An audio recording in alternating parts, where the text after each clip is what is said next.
नमस्कार। आज हम सुनेंगे बड़े भाई साहब कहानी की दूसरा भाग। सालाना इम्तिहान हुआ। भाई साहब फेल हो गए, मैं पास हो गया और दर्जे में प्रथम आया। मेरे और उनके बीच में केवल 2 साल का अंतर रह गया। जी में आया भाई साहब को आड़े हाथे ली। आपकी वो घोर तपस्या कहाँ गई? मुझे देखिए, मजे से खेलता भी रहा और दर्जे में अव्वल भी रहा। लेकिन वह इतने दुखी और उदास थे कि मुझे उनसे दिली हमदर्दी हुई और उनके घाव पर नमक छिड़कने का विचार ही लज्जास्पद जान पड़ा। हाँ, अब मुझे अपने ऊपर कुछ अभिमान और आत्मसम्मान भी बढ़ा। भाई साहब का वो रौब मुझ पर न रहा। आज़ादी से खेलकूद में शरीक होने लगा। दिल मजबूत था। अगर उन्होंने फिर न फजीहत की तो साफ कह दूंगा, आपने अपना खून जलाकर कौन सा तीर मार लिया? मैं तो खेलते कूदते दर्जे में अव्वल आ गया। जुबान से ये हेकड़ी जताने का साहस न होने पर भी मेरे रंग ढंग से साफ जाहिर होता था कि भाई साहब का वो आतंक मुझ पर नहीं था। भाई साहब ने इसे भांप लिया।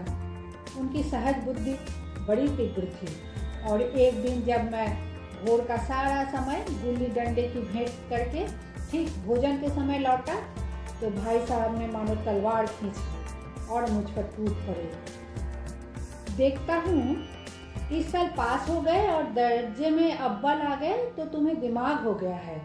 मगर भाईजान, घमंड तो बड़े बड़ों का नहीं रहा। तुम्हारी क्या हस्ती है।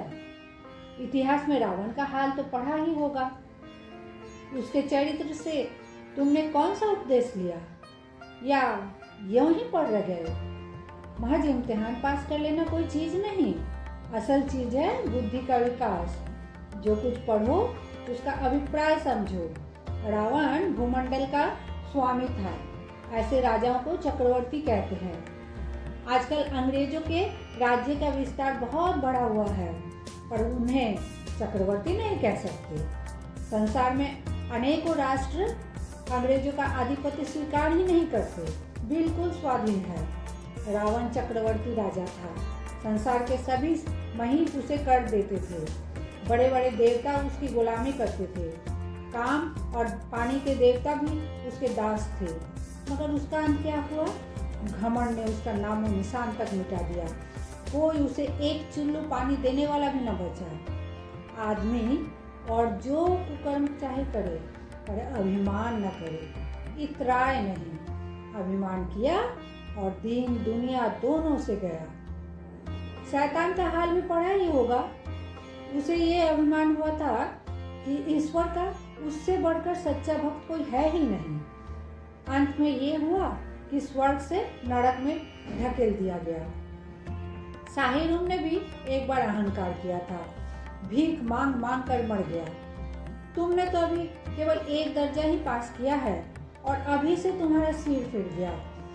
तब तो तुम आगे बढ़ चुके। ये समझ लो कि तुम अपनी मेहनत से नहीं पास हुए।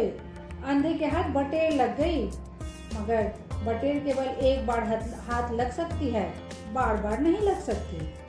कभी कभी गुल्ली डंडे में भी अंधा चोट निशाना पड़ जाता है। इससे कोई सफल खिलाड़ी नहीं हो जाता। सफल खिलाड़ी वो है जिसका कोई निशान खाली न जाए। मेरे फेल होने पर मत जाओ। मेरे दर्जे में आओगे तो दांतों पसीना आ जाएगा जब अलजेब्रा और ज्योमेट्री के लोहे के चने चबाने पड़ेंगे और इंग्लिस्तान का इतिहास पढ़ना पड़ेगा। बादशाहों के नाम याद रखना आसान नहीं। 8 हेनरी ही गुजरे हैं। कौन सा कांड किस हेनरी के समय हुआ, क्या ये याद कर लेना आसान समझते हो? हेनरी 7वें की जगह 8वां लिखा और सब नंबर गए। सफा चट। सिफर भी न मिलेगा, सिफर भी हो किस ख्याल में? दर्जनों तो जेम्स हुए हैं, दर्जनों विलियम, कौड़ियों चार्ल्स। दिमाग चक्कर खाने लगता है, आधी रोग हो जाती है। इन अभागों को नाम भी न जुड़ते थे। एक ही नाम के पीछे 2 याम, 100 याम, चढ़ाऊं, पंचुम लगाते चले गए। मुझसे पूछते तो 10 लाख नाम बता देता और ज्योमेट्री तो बस खुदा की पनाह। ब ज की जगह ज ब लिख दिया और सारे नंबर कट गए। कोई निर्दयी मुमतहिनों को से नहीं पूछता कि आखिर अ ब ज और अ ज ब में क्या फर्क है और व्यर्थ की बात के लिए क्यों छात्रों का खून करते हो। दाल भात रोटी खाई या भात दाल रोटी खाई, इसमें क्या रखा है, मगर इन परीक्षकों को क्या परवाह। वो तो वही देखते हैं जो पुस्तक में लिखा है। चाहते हैं कि लड़के अक्षर अक्सर रट डालें और इसी रटन का नाम शिक्षा रख छोड़ा है। और आखिर इन बेसर पैर की बातों के पढ़ने से फायदा। इस रेखा पर वो लंब गिरा दो तो आधार लंब से दुगुना होगा। पूछिए इससे प्रयोजन, दुगुना नहीं चौगुना हो जाए या आधा ही रहे मेरी बला से। लेकिन परीक्षा में पास होना है तो ये सब खुराफात याद करनी पड़ेगी। कर दिया समय की पाबंदी पर एक निबंध लिखो जो 4 पन्नों से कम न हो। अब आप कापी सामने खोले, कलम हाथ में लिए उसके नाम को रोइए। कौन नहीं जानता कि समय की पाबंदी बहुत अच्छी बात है। इससे आदमी के जीवन में संयम आता है, दूसरों का उस पर स्नेह होने लगता है और उसके कारोबार में उन्नति होती है। लेकिन इस जरा सी बात पर 4 पन्ने कैसे लिखे? जो बात एक वाक्य में कही जा सके उसे 4 पन्नों में लिखने की क्या जरूरत? मैं तो इसे हिमाकत कहता हूँ। ये तो समय की किफायत नहीं बल्कि उसका दुरुपयोग है कि व्यर्थ में किसी का बात को ठूस दिया जाए। हम चाहते हैं आदमी को जो कुछ कहना हो चटपट कर दे, अपनी राह ले, मगर नहीं, आपको 4 पन्ने रंगने पड़ेंगे चाहे जैसे लिखिए, और पन्ने भी पूरे फुल स्केप के आकार के। ये छात्रों पर अत्याचार नहीं तो और क्या है? अनर्थ तो ये है कि कहा जाता है संक्षेप में लिखो। समय की पाबंदी पर संक्षेप में एक निबंध लिखो जो 4 पन्नों से कम न हो। ठीक, संक्षेप में तो 4 पन्ने हुए, ना कि शायद 100-200 पन्ने लिखवाते। तेज भी दौड़िए और धीरे धीरे भी। उल्टी बात है या नहीं? बालक भी इतनी सी बात समझ सकता है, लेकिन इन अध्यापकों को इतनी तमीज भी नहीं। उस पर दावा है कि हम अध्यापक हैं। मेरे दर्जे में आओगे लाला तो ये सारे पापड़ बेलने पड़ेंगे और तब आटे दाल का भाव मालूम होगा। इस दर्जे में अव्वल आ गए हो तो जमीन पर पाँव नहीं रखते। इसलिए मेरा कहना मानिए, लाख फेल हो गया हूँ लेकिन तुमसे बड़ा हूँ। संसार का मुझसे तुमसे कहीं ज्यादा अनुभव है।